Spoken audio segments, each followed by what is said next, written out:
Hello, this is week 3, lecture 2. So far we've discussed organizational culture, employee differences and attitudes within the work environment.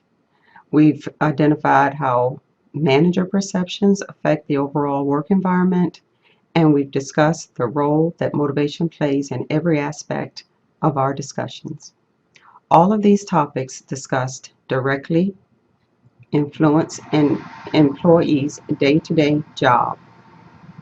Before we move forward for this week's topic, which is job design, I think it's necessary for us to define job. So, what is a job? We take it for granted. But a job in an organizational context is a series of tasks that an employee is assigned to perform. Now, job design is a process of deciding what tasks and responsibilities employees must accomplish to achieve the organization's strategic plan. Designing jobs is not a one-time event. It's ongoing and includes redesigning existing jobs as necessary.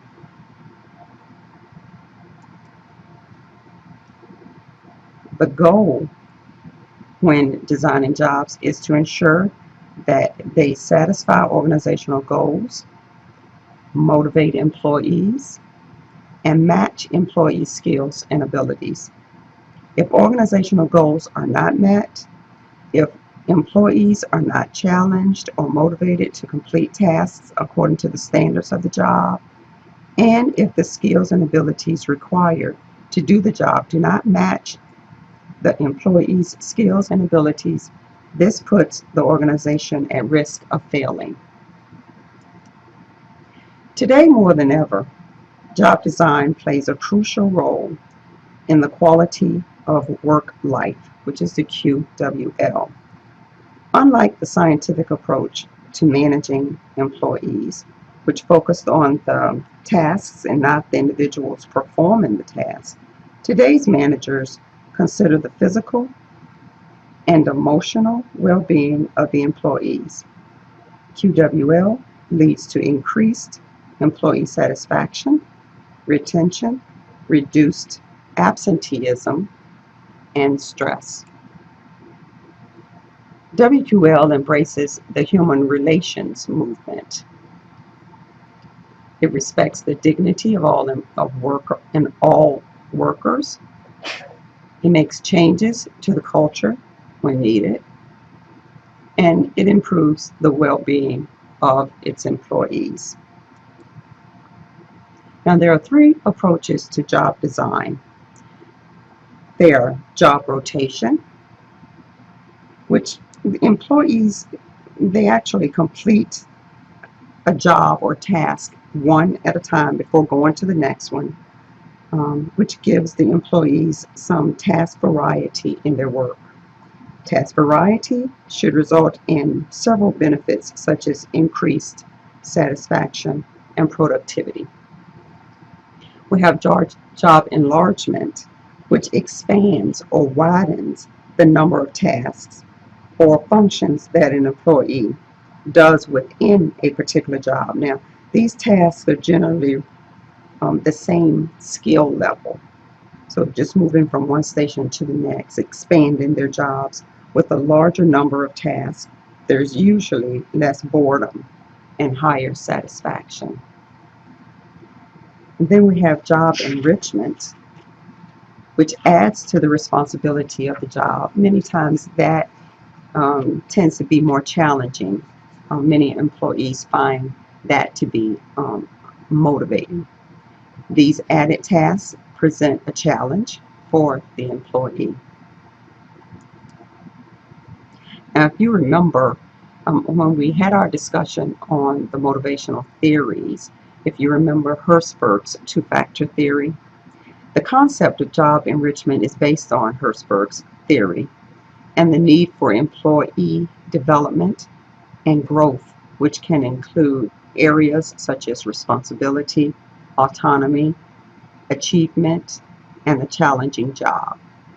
It includes giving employees direct feedback, the ability to learn something new, and to grow. It also involves allowing people to have control over their own schedules and resources.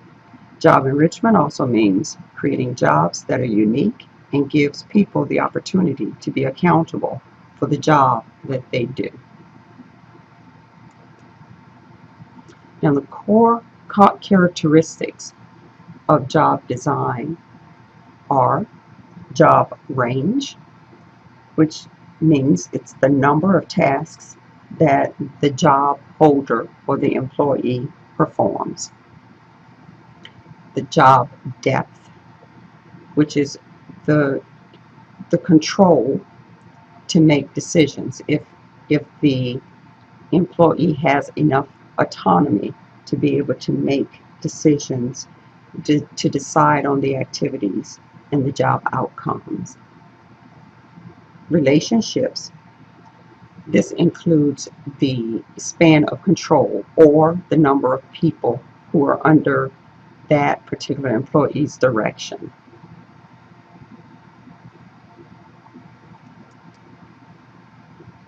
The outcome of these core characteristics would include high internal motivation, high general job satisfaction, high growth satisfaction, and high work effectiveness.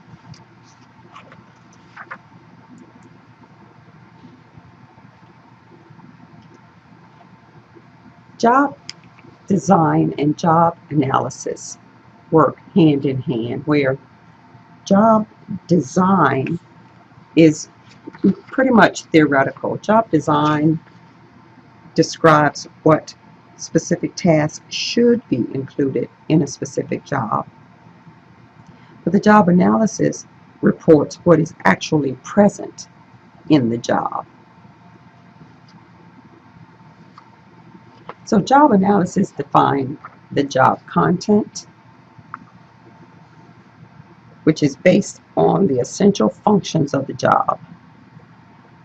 The content answers the question, how, why, and when an activity is performed.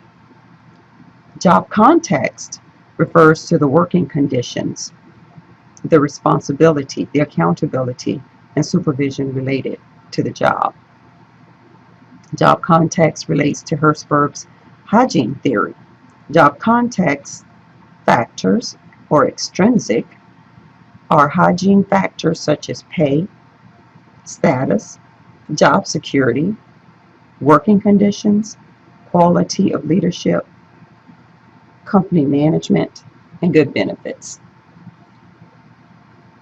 Job requirement refer to job-related knowledge and skills such as education, experience, certifications, and other characteristics required for the job.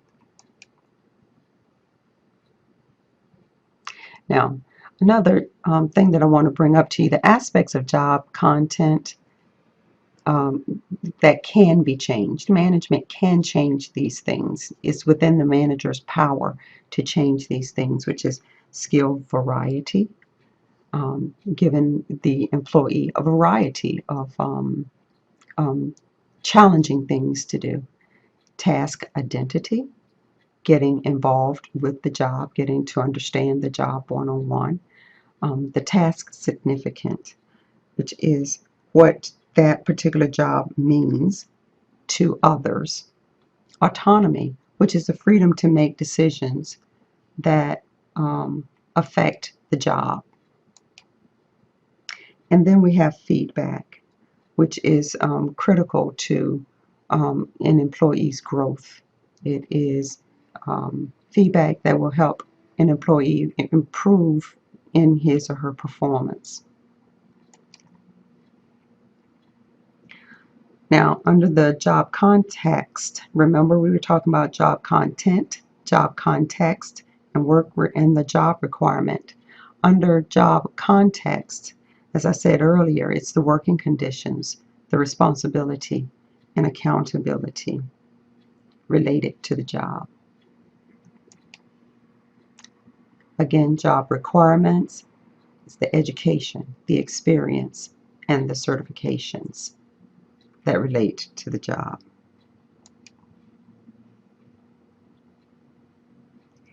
Again, if you recall, we spoke about the expectancy theory, which is one of the motivational theories. The motivational factors lead to positive behavior in the workplace. It's important to design jobs so that they are intrinsically satisfying, enriching individual jobs, leads to work group enrichment and development of self-managed teams.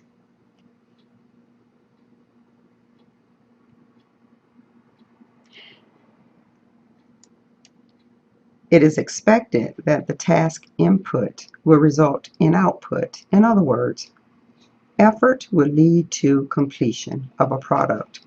This describes the expectancy that we discussed in the week 2 lectures. The expectation that effort will lead to performance, and performance will lead to a valued reward. There are several expected performance outcomes at the completion of a task. Objective outcomes are those things that we can measure objectively, such as the output, the quantity of the output, the quality of the output, the turnover, absenteeism, for example. We can identify these things and measure them against a set of standards within the organization. And then we have personal objectives. They relate to how the employee reacts to jobs such as absenteeism, turnover, stress, or other reactions to the job. Intrinsic outcomes are something that involves employees' efforts based on an internal drive. Intrinsic is internal. Job design theory suggests intrinsic motivation is based on empowerment factors. Feelings of satisfaction, responsibility, and strong work ethic could be related to job variety, autonomy on the job, and even meaning or significance of the job. Extrinsic outcomes are based on external things such as pay, your coworkers, managers, and the work environment. Job satisfaction outcomes are based on both intrinsic and extrinsic outcomes. Each individual employee may have different levels of satisfaction based on both internal and external motivators. What motivates one person may not motivate another. People can also differ in terms of interests, self-esteem, work ethic, perceived equity, and perception of the job. More on rewards in week 3, lecture 3. This concludes lecture 2 of 3. Please continue with lecture 3.